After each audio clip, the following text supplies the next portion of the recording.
140 লাঠি খেলা আরম্ভ হয়ে গিয়েছে।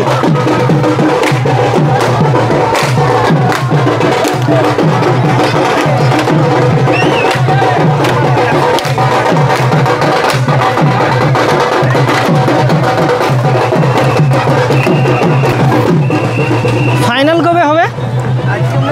হ্যাঁ আজকে, হ্যাঁ আজকে না।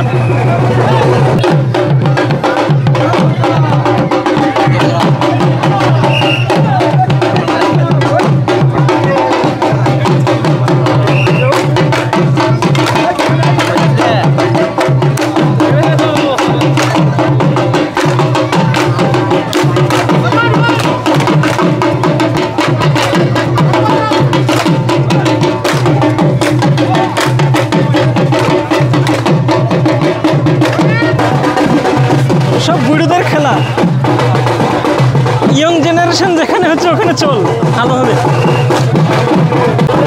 তো দেখতেই পাচ্ছ আমরা জেমে আটকে গিয়েছি, আর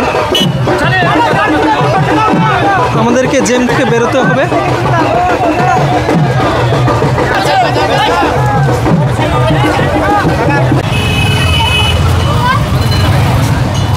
তো দেখতেই পাচ্ছ কত ভিড়। এই খেলা প্রত্যেকটা গ্রামে হয়, আর আমি অনেক দিন পর দেখলাম এই খেলা, প্রায় 4 বছর পর, অনেক দিন দেখা হয়নি। আর যেদিন ফাইনাল হবে সব গ্রামের একটা ময়দানে আসবে।